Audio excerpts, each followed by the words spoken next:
बिस्मिल्लाहिर्रहमानिर्रहीम। अस्सलाम वालेकुम बच्चों। कैसे हैं आप? ठीक है, फ्रेश हैं? तो कल हमने क्या पढ़ा था? Excretory system. क्या पढ़ा था? ह्यूमन एक्सक्रीटरी सिस्टम, इंसानी निजाम अफराद। इंसानी निजाम अफराद। तो बेटा हमने उसमें पढ़ा था कि हमारे जिस्म में भी फाजिल, नुकसानदेह, डेंजरस मादे पैदा होते रहते हैं। ऐसे मादे पैदा होते रहते हैं क्योंकि हमारे जिस्म में भी ऐसे बहुत सारे काम हो रहे होते हैं जिनको मेटाबॉलिज्म कहते हैं, जिनमें तोड़ फोड़ और कंस्ट्रक्शन का काम होता है। नए मॉलिक्यूल्स बनते हैं, पुराने मॉलिक्यूल्स को तोड़ा जाता है, खुराक को भी तोड़ा जाता है, हजम किया जाता है। तो इस दौरान बहुत से फाजिल मादे पैदा होते हैं, खास तौर पर नाइट्रोजीनियस बेस। खास तौर पे कौन से बेस? Nitrogenous base. ठीक है बेटा। तो उन नाइट्रोजीनियस बेस के जो फॉर्म है मुख्तलिफ एनिमल्स के अंदर मुख्तलिफ होती है, लेकिन इंसानों के अंदर और मैमल्स के अंदर कौन से जानदारों के अंदर? मैमल्स। ऐसे एनिमल जो दूध देते हैं उनके अंदर यूरिया की फॉर्म में ये नाइट्रोजीनियस बेस बनता है। किस फॉर्म में बनता है? यूरिया की फॉर्म में। यूरिया हम खाद यूज करते हैं ना, यूरिया बेटा। तो प्लांट्स के लिए एज ए फर्टिलाइजर यूज होता है, प्लांट्स के लिए तो एज ए फर्टिलाइजर है। लेकिन हमारी बॉडीज के अंदर अगर यूरिया ब्लड के अंदर ज्यादा जमा हो जाए तो ये डेंजरस है। ये क्या है? डेंजरस है। उसकी मिकदार अगर बढ़ जाए खास तो एज ए फाजिल मादा है, एक्सक्रीटरी मटेरियल है, तो इसको निकालना जरूरी है। और हमने ये पढ़ा था कि जो किडनीज हैं वो इस यूरिया को यूरिन की शक्ल में निकालते हैं। किस शक्ल में निकालते हैं? यूरिया जो है वो वाटर में डिसॉल्व हो जाता है। यूरिया खाद पानी में हल हो जाती है ना बेटा। तो ये जो यूरिया जो हमारे जिस्म में पैदा होता है ये भी हमारे जो खून होता है उसके अंदर जो प्लाज्मा है उसके अंदर डिसॉल्व हो जाता है। हमारी बॉडी जब इसको पैदा करती है, हर सेल पैदा करता है ये यूरिया।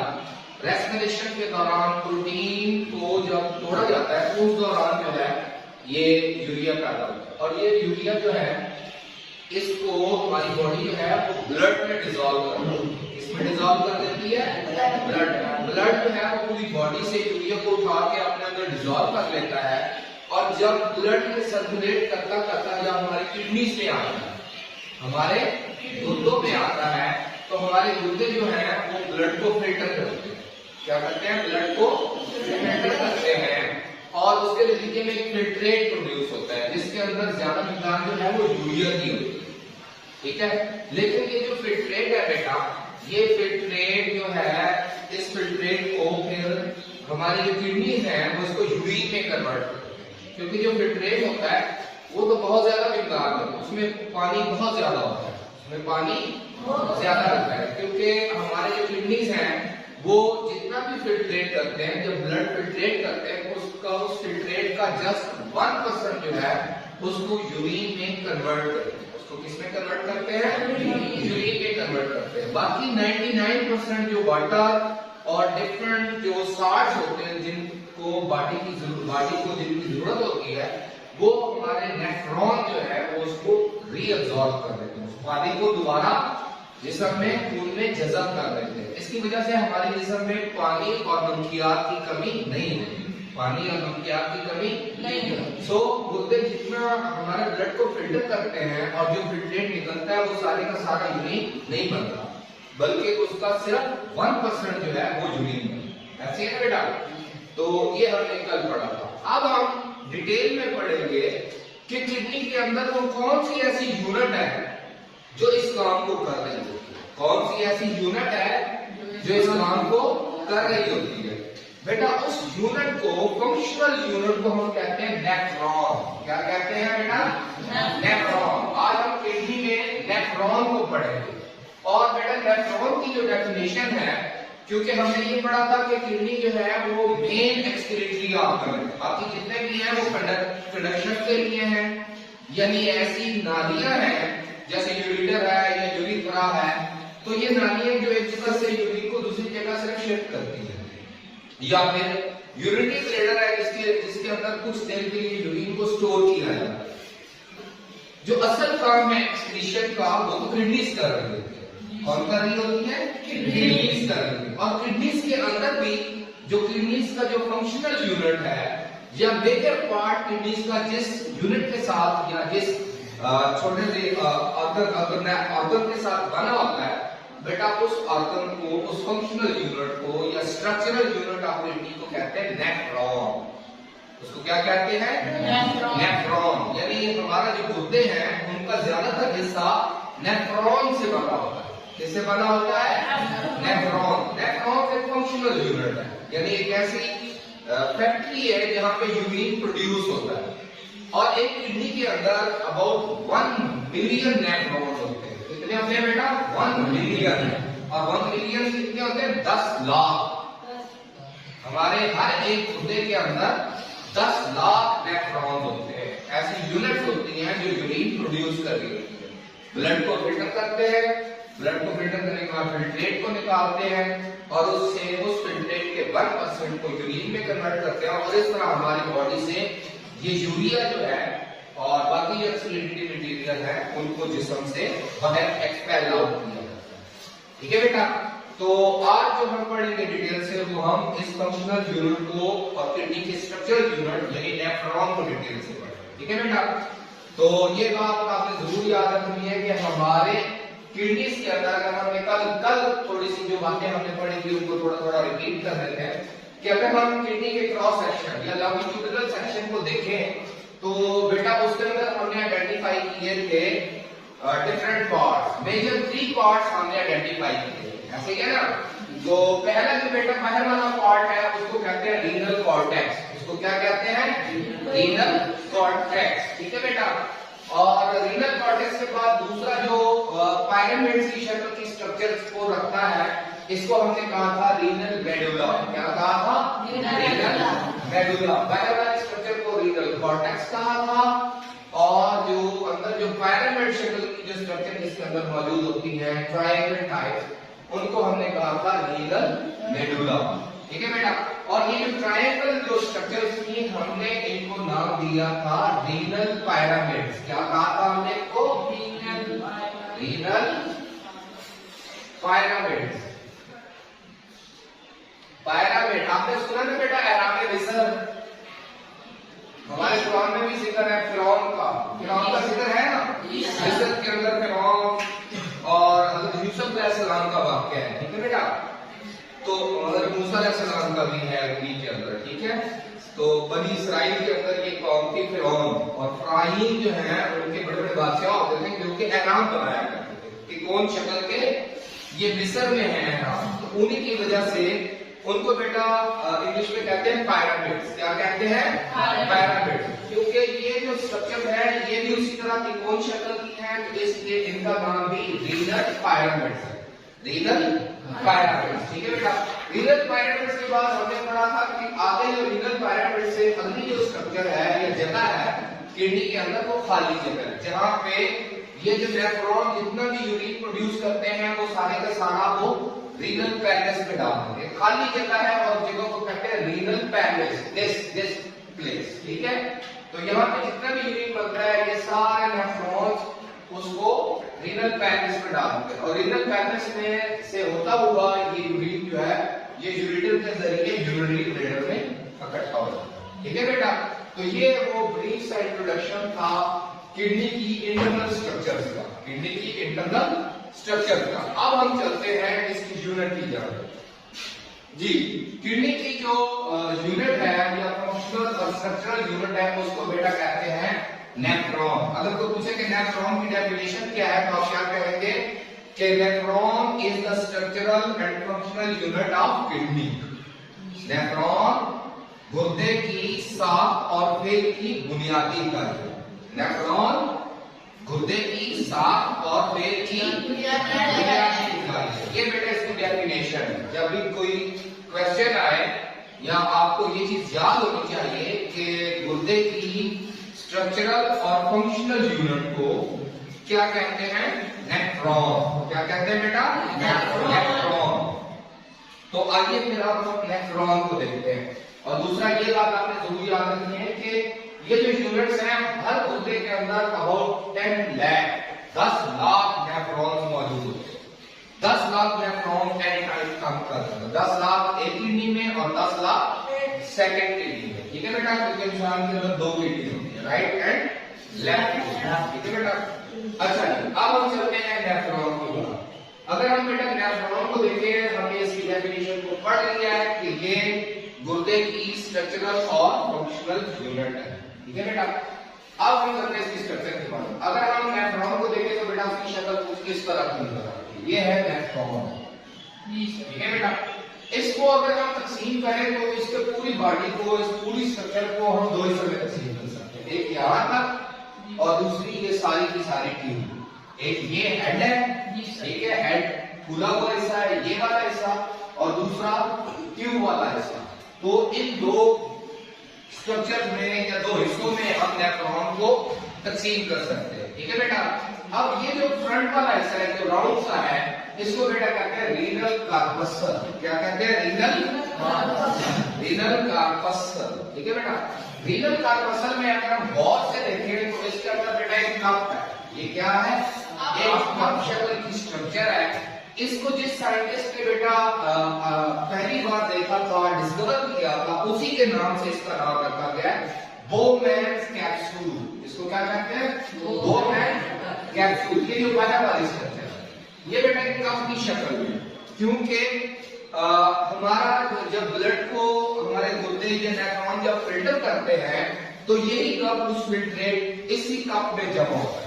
ये फिल्ट्रेट जो है वो इसी कप में जमा होता है। अब हम, क्योंकि अब ये फिल्ट्रेट कहां से आता है? ब्लड को फिल्टर करने से। कहां से आता है? ब्लड को फिल्टर करने से। अब हम चलते हैं जो रीनल कार्पसल है, इसके दूसरे हिस्से की जानिब, जो बतौर फिल्टर इस्तेमाल होता है।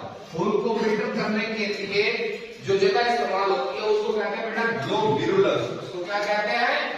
ग्लोमेरुलस। ये बेटा ग्लोमेरुलस जो है, अगर आप गौर से देखें, एक ब्लड वेसल जो है वो ब्लड लेके ग्लोमेरुलस इसके अंदर आ रही है। बोमैन कैप्सूल के अंदर एक ब्लड वेसल जो है वो ब्लड को लेके बोमैन कैप्सूल में दाखिल हो रही है, दूसरी जो है वो लेके जा रही है। और ये जो लेके आ रही है इसको हम रीनल आर्टरी कहेंगे। क्या कहेंगे? Renal artery. रीनल आर्टरी जो है ये ब्लड को बोमैन कैप्सूल में लेके आती है और वो तकसीम दर तकसीम होके, मजीद तकसीम होके इंतहाई बारीक नालियों में कन्वर्ट हो जाती है, जिनको हम कहते हैं कैपिलरीज। क्या कहते हैं? ये कैपिलरीज बेटा इतनी बारीक है और इनका एक गुच्छा बन जाता है। इनका एक गुच्छा, एक बंच ऑफ जो है ना, ये कैपिलरीज बन जाता है।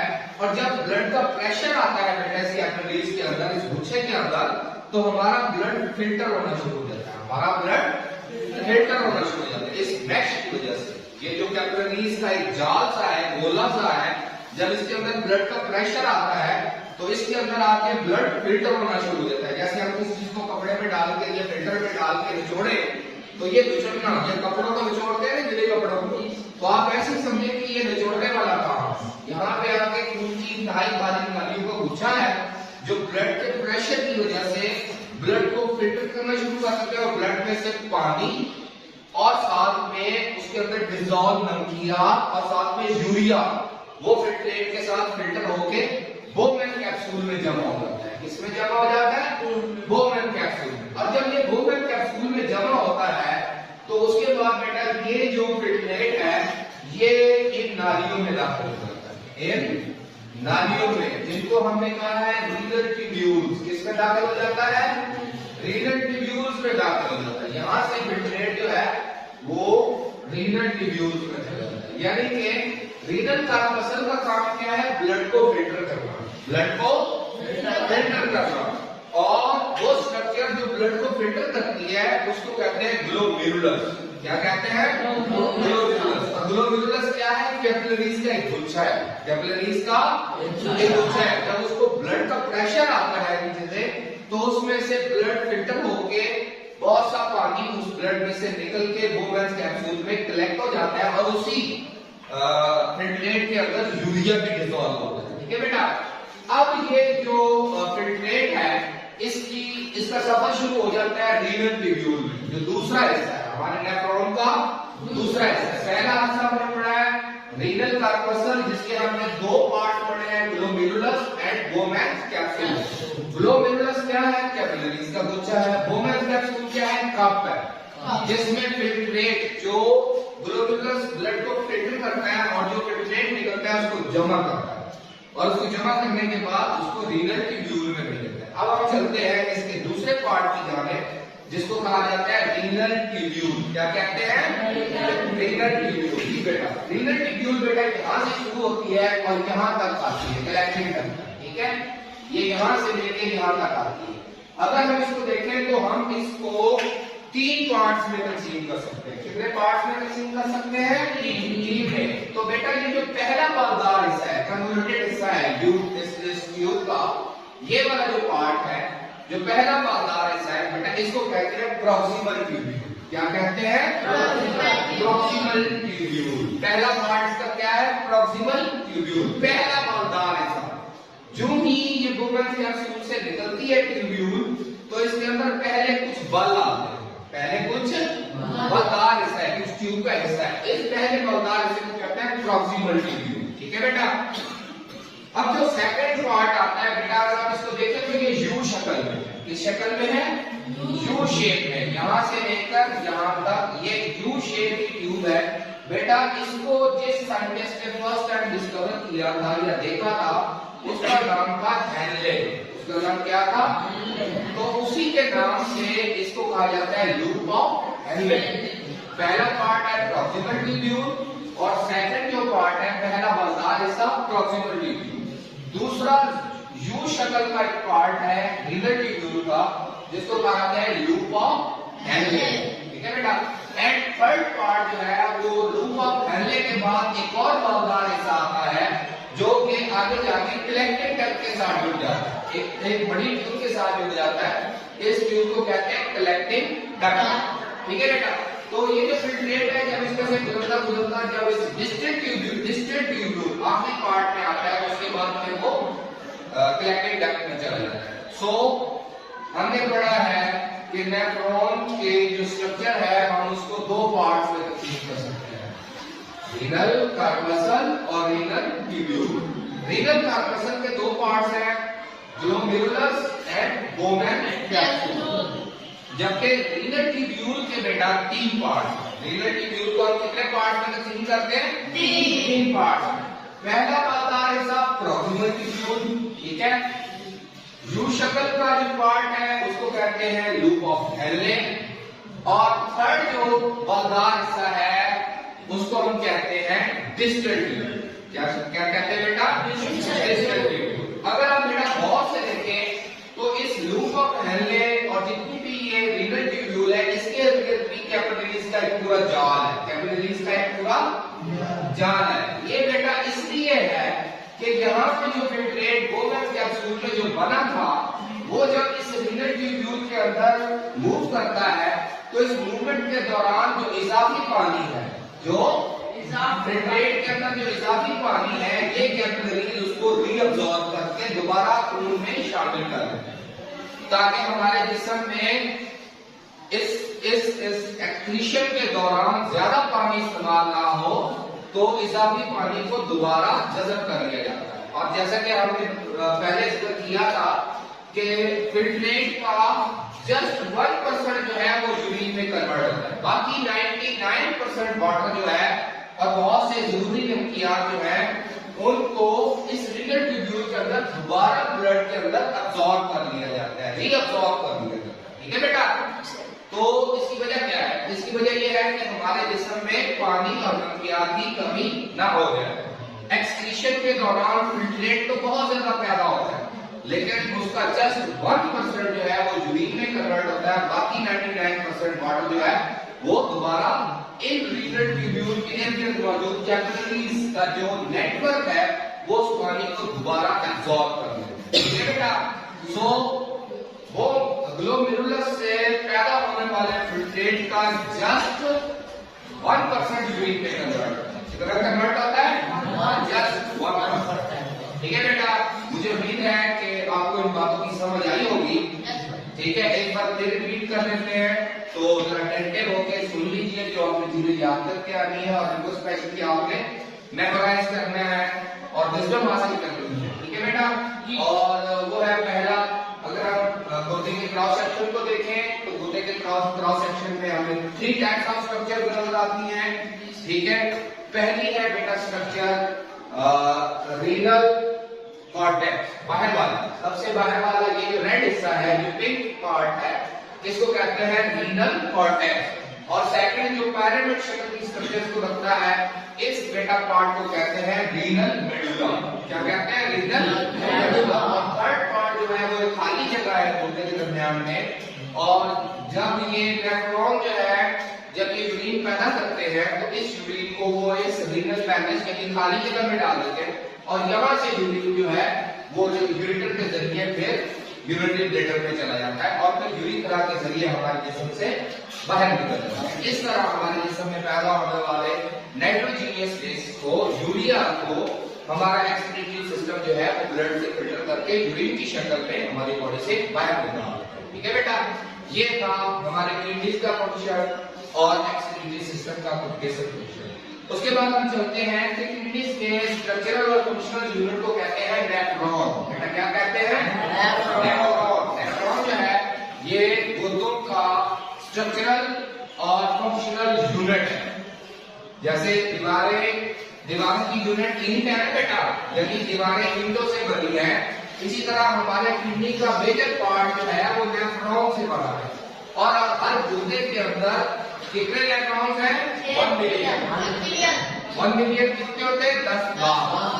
हमारे हर एक गुर्दे में 10 लाख है, तो दोनों गुर्दों में एस्टिमेटेड कितने नेफ्रॉन्स होंगे? 20 लाख।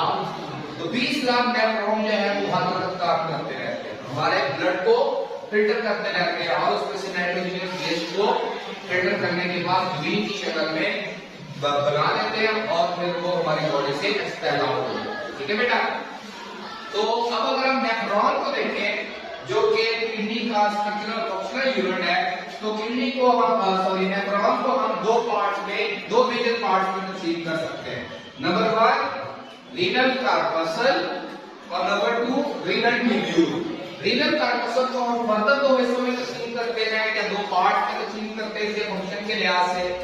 एक है बेटा ग्लोमेरुलस जो कि कैपिलरीज का गुच्छा है, कैपिलरीज का गुच्छा है, और इसका काम क्या है कि ब्लड को फिल्टर करना, ब्लड को फिल्टर करना। तो इसके फिल्टर करने से जो फिल्ट्रेट प्रोड्यूस होता है वो बेटा इस कप शेप स्ट्रक्चर के अंदर जमा होता है।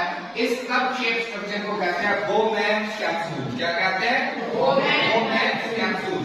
उसके बाद अगर बेटा रीनल ट्यूब्यूल की जाने पाए तो रीनल ट्यूब्यूल को हम इसके फंक्शन के लिहाज से और उसके समझने के लिहाज से हम इसको 3 पार्ट्स में तकसीम कर सकते हैं। फर्स्ट बलदार हिस्सा, पहला जो बलदार हिस्सा है बेटा उसको हम कहते हैं प्रोक्सिमल ट्यूब्यूल। क्या कहते हैं? Proximal tubule. और दूसरा जो यू शक्ल का हिस्सा है उसको बेटा कहा जाता है लूपॉक कैनेल। और थर्ड जो परफोरेटेड या बलदार हिस्सा है उस पार्ट को कहते हैं डिस्टेंट। ठीक है बेटा, और हमारे गुर्दों के अंदर जितने भी नेफ्रॉन है बेटा, ये जो रीनल ट्यूब्यूल है, हर नेफ्रॉन की रीनल ट्यूब्यूल वो आगे जाके कलेक्टिंग डक्ट के साथ जुड़ जाती है। इसके साथ जुड़ जाती है कलेक्टिंग डक्ट। ये जो खाली जगह इनके ऊपर भी नेफ्रॉन में आना है, ठीक है, इनके साथ भी नेफ्रॉन जुड़े हुए हैं। तो जो यूरिन इनके अंदर जो प्रोड्यूस होता है वो यूरिन फिर इकट्ठा होता है कलेक्टिंग डक्ट के अंदर। कहाँ इकट्ठा होता है?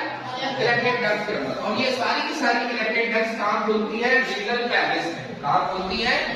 रीनल पैलेस में। यहाँ से फिर यूरिन रीनल पैलेस में और रीनल पैलेस से फिर यूरेटर में और यूरेटर से यूरिनरी ब्लैडर में और फिर यूरिथ्रा से जिस्म से बाहर।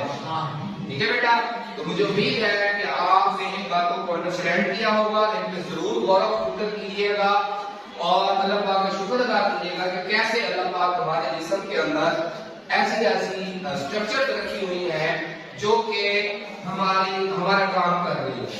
अल्लाह पाक इसीलिए तो फरमाता है कि कभी ये हाल आए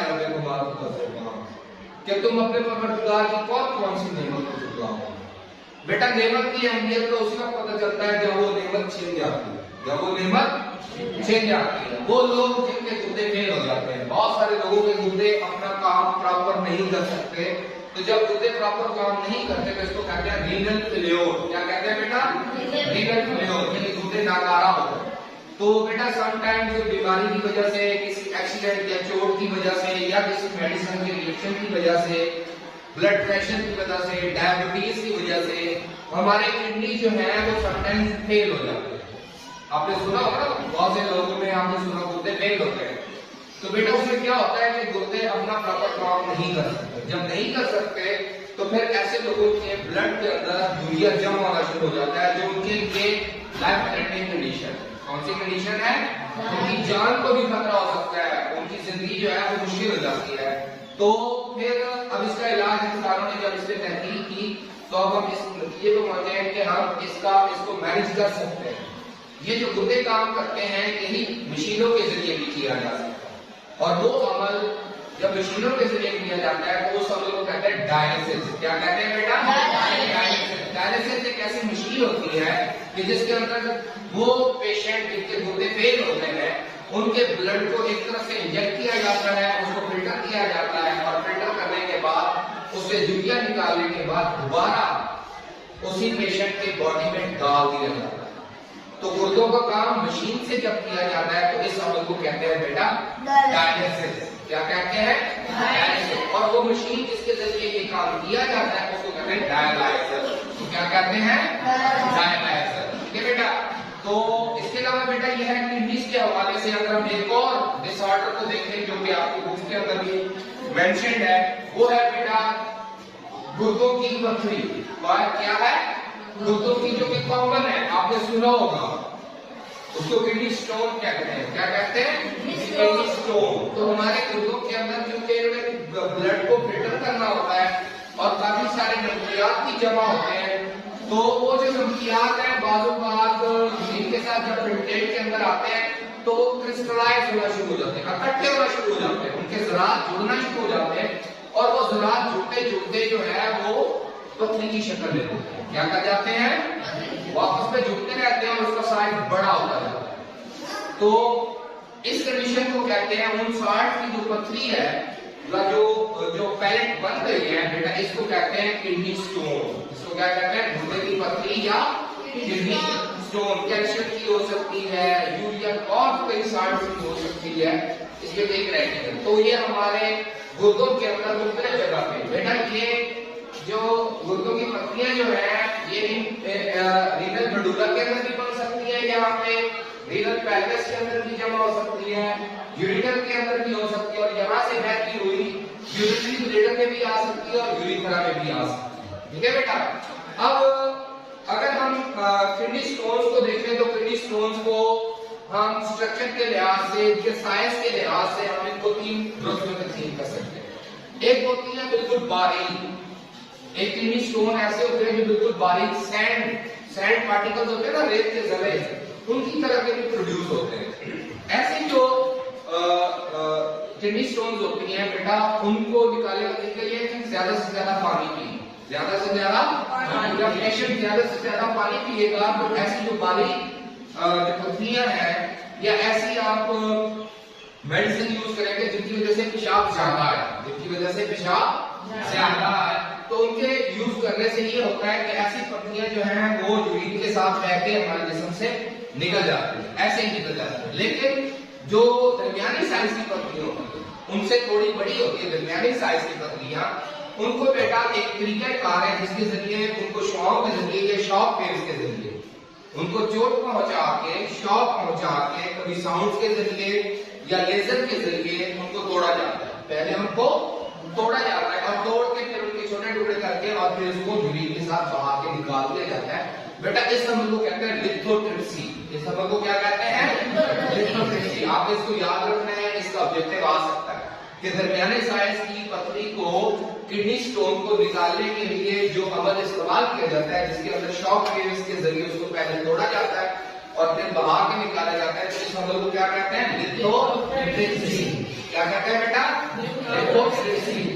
अब जो तीसरी किस्म की जो पथरियां हैं, जो इससे भी दरमियाने साइज से जरा बड़ी साइज की पथरियां होती है बेटा, वो लिथोट्रिप्सी से भी नहीं निकलती। उनके लिए फिर क्या किया जाता है? सर्जरी की जाती है। उसको क्या किया जाता है, उसका ऑपरेशन किया जाता है, सर्जरी की जाती है, गुर्दे को खोला जाता है, पहले पेट को खोला जाता है और फिर गुर्दे को चीना जाता है और फिर उस जगह से उसको निकाल लिया जाता है। तो ये जो है किडनी स्टोन का, तो हमने ना सिर्फ गुर्दों का फंक्शन, एक्सक्रीटरी सिस्टम, नेफ्रॉन पढ़ा है, बल्कि हमने किडनी फेल्योर भी पढ़ा है कि गुर्दे अगर अपना काम प्रॉपरली ना करें तो इस कंडीशन को कहते हैं किडनी फेल्योर, गुर्दों का नकारा हो गया। तो इसकी मैनेजमेंट क्या है, इस जब तक के तो इसकी मैनेजमेंट के लिए जो है वो है तरीकाकार जो है वो है बेटा डायलिसिस करने का। कौन सा तरीका है, डायलिसिस करने का। और अगर डायलिसिस भी होता रहता है लेकिन इसका एक और सोल्यूशन भी है, हमारे अगर किडनी फेल्योर हो जाए तो इसका एक सोल्यूशन जो है वो किडनी ट्रांसप्लांट भी है, किडनी ट्रांसप्लांट भी है कि आप किसी हेल्दी शख्स से, क्योंकि हर इंसान के अंदर दो गुर्दे हैं और एक इंसान जो है वो एक गुर्दे पे जिंदा रह सकता है। अगर किसी शख्स के दोनों गुर्दे फेल हो गए तो अपने किसी रिलेटिव से जिसके साथ मैच होना जरूरी है, जैसे ब्लड मैच होता है ना बेटा, हमारे ग्रुप्स होते हैं बी पॉजिटिव, ए पॉजिटिव, ठीक है, और ब्लड के डिफरेंट ग्रुप्स हैं। इसी तरह बेटा जो हमारे जो बॉडी पार्ट्स होते हैं जो डोनेट करें एक दूसरे को, तो उन बॉडी पार्ट्स का भी मैच होना जरूरी है। इसीलिए कहा जाता है कि किडनी अगर किसी का फेल हो जाए और अपने रिलेटिव से ले तो वो ज्यादा बेहतर है, अपने रिश्तेदारों से, क्योंकि उसके मैच होने की जो है ना चांसेस ज्यादा होते हैं। तो बेटा अगर किसी के दोनों ही गुर्दे फेल हो जाए और डायलिसिस कराता है, लेकिन इसका एक परमानेंट सोल्यूशन भी है कि गुर्दा डोनेट कर दिया जाए, किसी डोनर से गुर्दा लेके उसका ट्रांसप्लांट कर दिया जाए, उसका क्या कर दिया जाए, ट्रांसप्लांट कर दिया जाए, यानी किसी से गुर्दा लिया जाए और उसको पेशेंट की पेट के अंदर लगा दिया जाए, जिसको बेटा कहते हैं किडनी ट्रांसप्लांट, किडनी ट्रांसप्लांट। तो ये भी एक हल है, अगर किडनी फेल्योर हो जाए तो डायलिसिस मैनेजमेंट है। डायलिसिस क्या है, मैनेजमेंट है कि आप इस प्रॉब्लम को मैनेज कर सकते हैं, डायलिसिस के जरिए गुर्दों का काम निकाल सकते हैं। और इसका जो परमानेंट सोल्यूशन है जो कि डायलिसिस से कंपैरेटिवली बेहतर है, फिर डायलिसिस की इतनी जरूरत नहीं पड़ती, वो है किडनी ट्रांसप्लांट, कि किसी डोनर से किडनी ली जाए और उस किडनी को फिर पेशेंट के जिस्म में लगा दिया जाए और एक किडनी पे जो दोनों पेशेंट्स हैं, डोनर भी और जो रिसीवर है, दोनों की जिंदगी जो है वो फिर खैर खैरियत से गुजरे। उम्मीद है कि आपने इससे काफी विजडम हासिल की होगी और आप इसके बारे में गौर फिक्र करेंगे और इसको मेमोराइज करेंगे और अच्छी तरह से जो अल्लाह पाक ने जो निजाम चले हैं उनको स्टडी करेंगे और उनके अंदर मजीद डेवलपमेंट से आप इंसानों के लिए मजीद सहूलियात के बारे में। बहुत शुक्रिया, थैंक यू वेरी मच।